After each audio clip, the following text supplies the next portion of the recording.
Okay, everyone, thank you so much for coming today. We are going to talk about coronavirus and parenting in the midst of all of this fear. There's lots of parents who are either panicked or are anxious, stressed out about what's going on.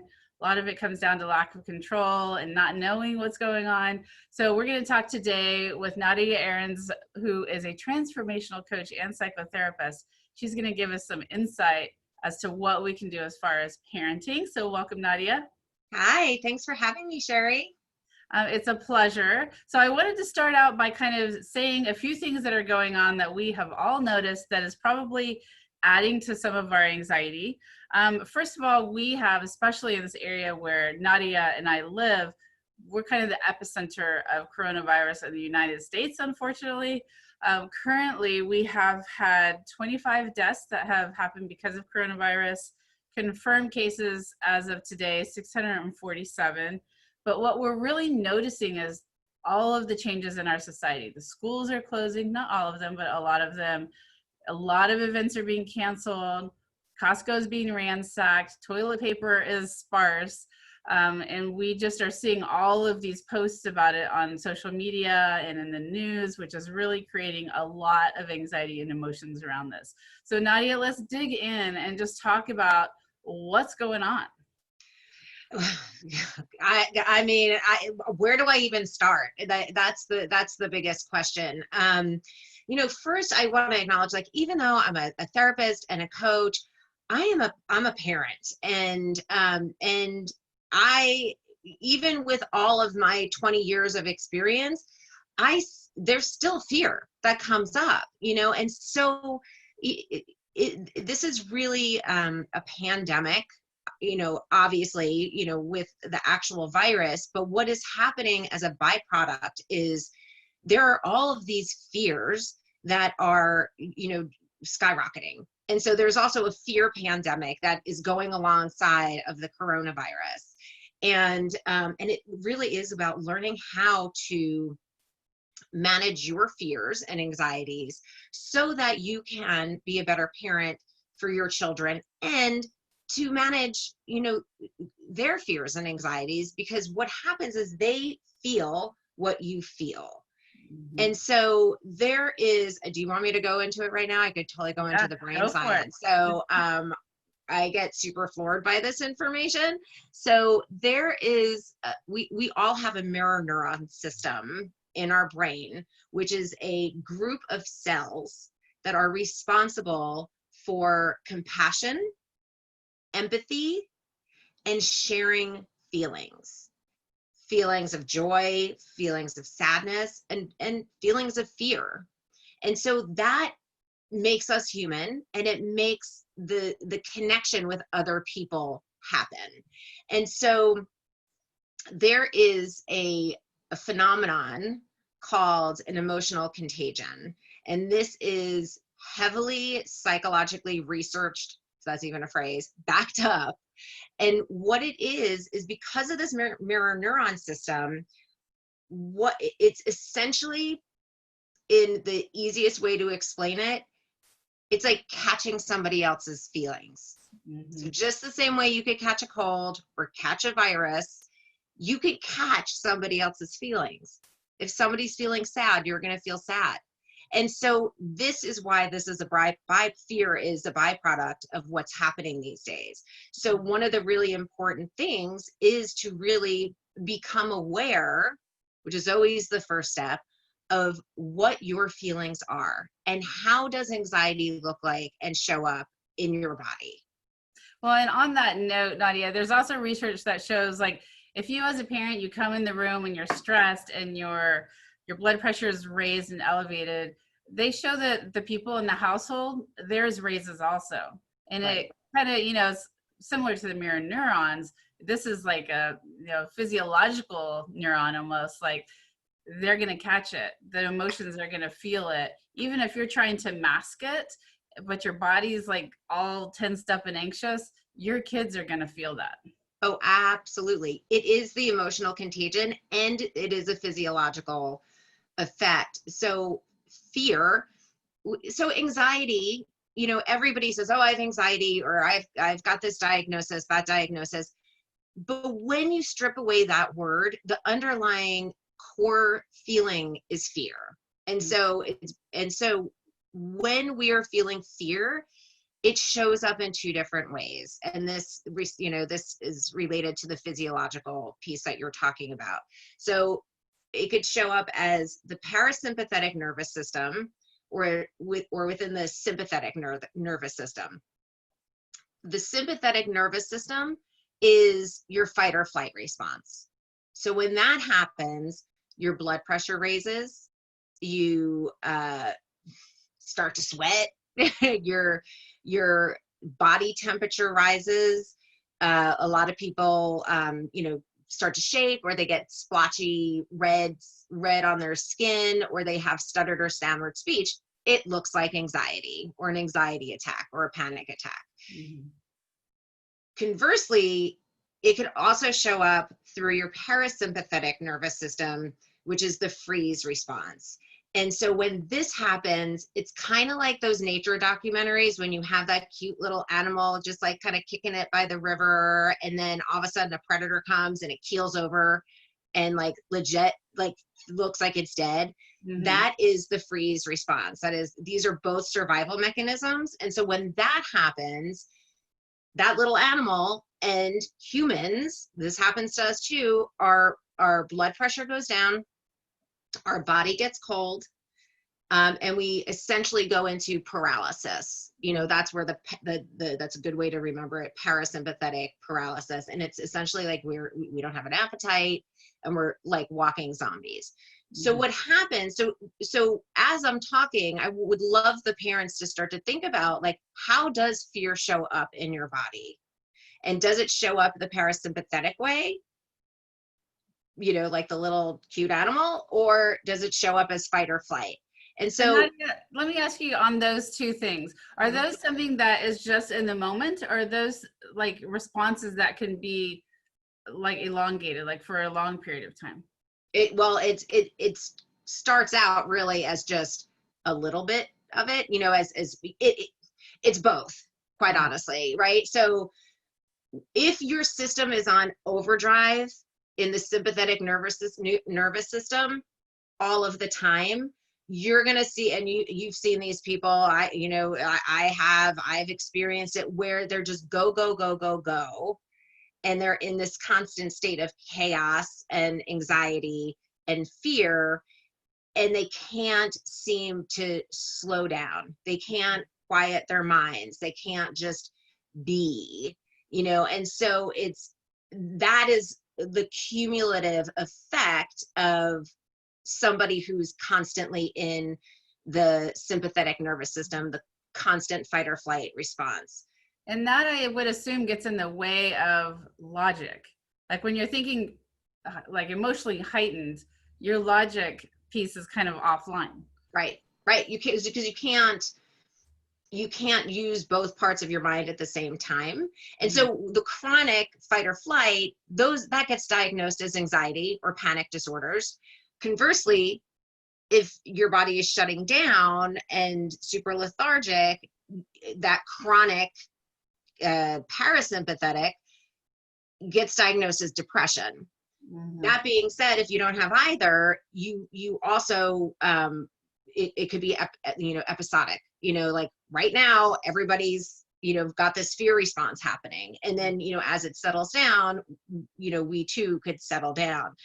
But to your point, this all happens in your amygdala, which is the most primal part of your brain. It's the reptilian brain. And when your amygdala kicks in with the fight or flight or freeze responses, your executive functioning, where your logic literally shuts down. Like they cannot be working at the same time. And so going back to your physiology comment, and I've been told for years that this is like the magic pill, people. So like, listen up if you're not listening. How you get out of this fear response is, again, not talking yourself out of it, being like, oh, everything's going to be okay. It's working physiologically. And so if you get the fight or flight response and your body heats up, get an ice pack, get some ice water, anything to cool your body down. Because when your body starts to cool down, it sends the message to your brain, okay, I'm not getting chased by a saber-toothed tiger anymore, because again, it's reptilian. It's like as old can be. And so when your brain gets that message, okay, she's no longer in that survival mode, it starts to like literally chill out, and it'll bring you back into your executive functioning, into your logical mind, into your like, okay, let's make a plan. Let's do a baby step. Let's get ourselves out of this, you know? And so again, with the parasympathetic, because your body temperature lowers, it's the opposite. So you want anything that's going to warm your body up, you know, an herbal tea or warm water or a hot shower. What? Hot tub. Hot tub. Oh my God, totally. You know, or even like, you know, a heating blanket, or, you know, in Seattle, everybody's got fleece here. So, you know, again, anything that's going to work physiologically, because your mind is just like, it's not happening, like game over, like I'm in survival mode. Yeah. So it's important for parents to notice how they experience fear, and also how does your child or children experience it. Because I know I've got kids and they experience it differently. And so it's also important to notice when your kid is going into these experiences, so that you could go, hey, you know what, let me give you a glass of water. You don't even have to like tell them why, but it's like, here's some ice water, let's talk about it, you know, and then that'll bring you both, you know, down from the edge. Well, one thing that I'm thinking of is that with social media and everything's about coronavirus right now, it's almost like it's going to reset people every time to have one of these responses. Every time they read about one more death or one more case that's been tested positive, that it's like reset. So you can take care of yourself. And if you are just taking in and looking at all of these things constantly, then you're not doing yourself any favors, because you are constantly getting yourself back to this reset of either panic or, you know, a state of I don't know what you would call it, like depression almost, but yeah. Fear, shock, depression, anxiety, all of it. Because again, the depression is the parasympathetic nervous system. Yeah. And, you know, it's, you know, just like the, you know, what everybody's saying about like, hey, let's try to prevent it by, you know, not being overexposed to a bunch of crowds, and make sure you're washing your hands and all the things. It's, you know, it's kind of like a general statement, but like you have to limit what you're exposed to with the news, with social media, because again, like what you focus on is what your experience is going to be.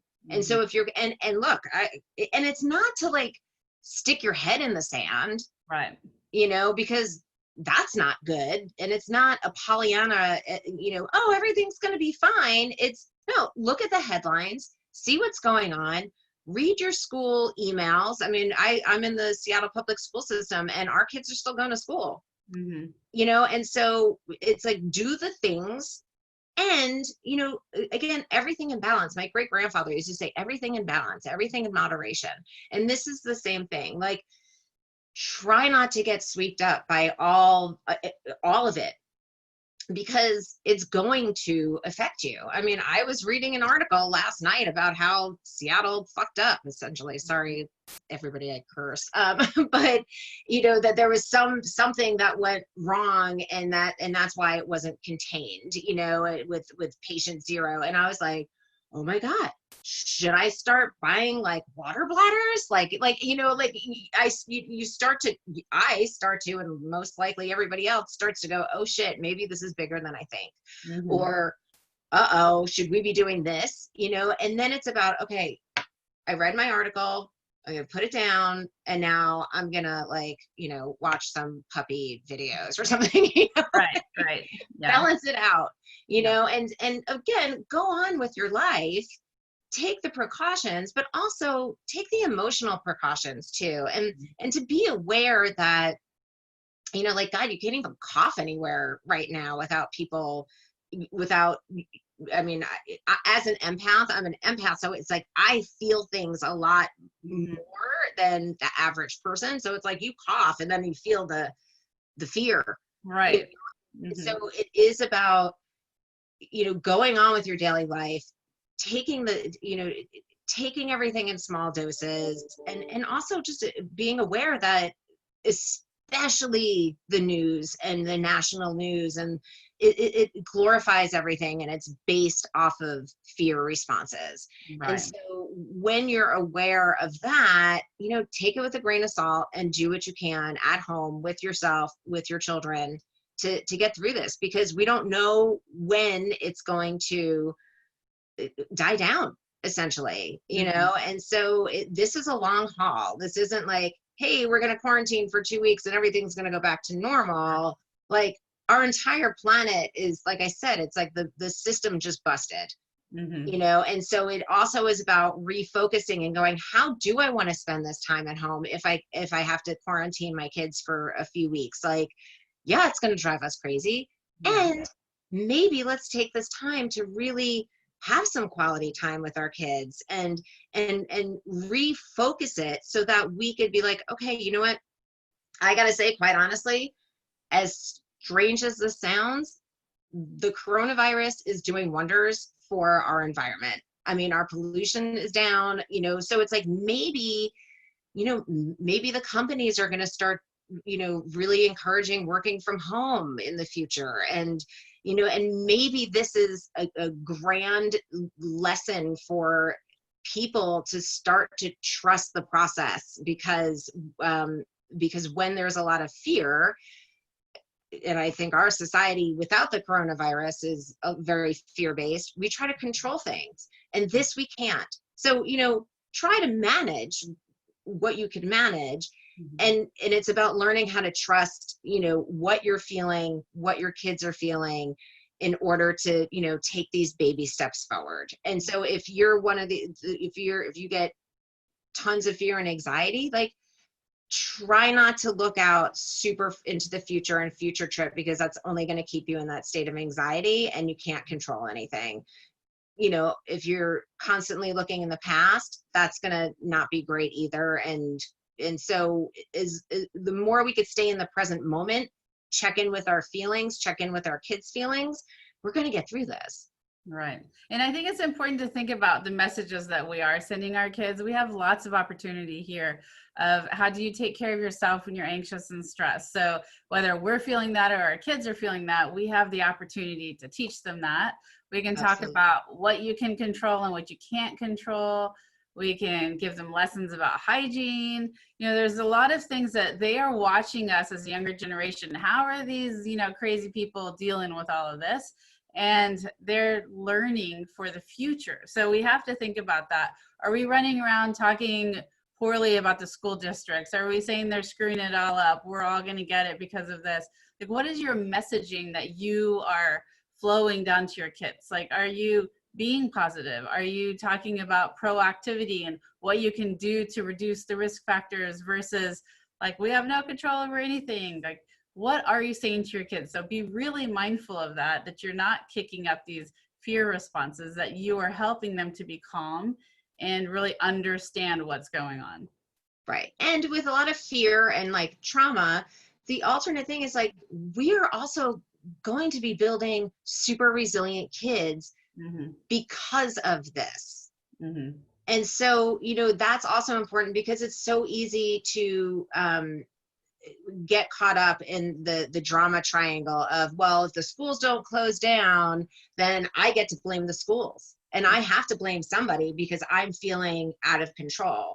And Right. so and it's I mean, it's nobody's fault. You really can't nail it down to somebody's fault. So it's like, how can we take responsibility for our lives and for our children's lives? And yeah, be aware of what you're saying, and put the oxygen mask on first, moms. Like, I know, like, we are the last person on our list, and we've got to take care of everything and everyone and manage everything and everyone. And, you know, I had a client once that was like, I'm not even last on my list. I'm not even on my list, you know? And so it's about moving yourself up to the top, because it is really like that oxygen mask on first. Like, take care of yourself. I don't know if you talk about this with your moms, but like, have a morning routine, like get up earlier before your kids get up so that you could be the best self and give yourself people the best of you and not what's left of you, you know? And so if, as moms, if we could take care of ourselves first, then we're better equipped to teach and to teach our kids, so that when shit happens, like it's happening, our kids are better equipped to handle it. Right. Because they are looking to us. And so if we're in fear and trauma and frozen, we're not doing anybody good. Right. Yeah. We got to step up and be that calm for our kids in this situation. Right. Mm-hmm. And if you're not feeling it, like I said, like get up early and, you know, sit quiet for 5 minutes and journal all your fears in there, you know, in a book, and get them out of your system, so that you could, you know, because what happens is emotions are stored in your body. And so if they're not getting expressed, they're getting repressed. Mm-hmm. And then that's, you know, again, that emotional contagion. But is if we could feel our feelings and do our, I now call it soul care instead of self-care, because it really is like, you know, this is a survival mechanism. We have to take care of our soul. If we could take even 15 or 20 minutes before the kids get up to take care of ourselves, then, I mean, that's the, you know, the secret sauce. Mm-hmm. Yeah. So when you're journaling, or even if you don't have, you know, if you haven't started that journaling process, so even in the morning, take those few minutes to think, what is the message I'm going to send my kids today? Is it a message of fear? Or is it a message of, I've got this, we've got this? What message do you want to send to your kids today about coronavirus and the situation going on? And I think that's a great place to stop, Nadia, that we just have to be mindful of what we're passing along to them. Absolutely. Thanks So for thank you having so me, much for Sheri. doing this. This was great. Nadia, how can people find you on the internet and the interwebs? Well, all sorts of places. I am on Facebook, Nadia Ahrens, MSW, and I'm also on Instagram, Nadia Ahrens. You could check out my Facebook page, NadiaAhrens.com. And, you know, that's pretty much it. I've got, if anybody really also wants to learn about fear and taking care of yourself, I've got a 6-month program coming up in May, which is super rad and awesome. So yeah, hit me up. And transformation, I love it. Yeah, great information you have. Thanks, Nadia. I really appreciate you taking your time today. Parents, you got this. Don't worry. We've got your back too. If you have follow-up questions, just let us know and we'll get back to you. Everyone have a great day. Stay happy and healthy.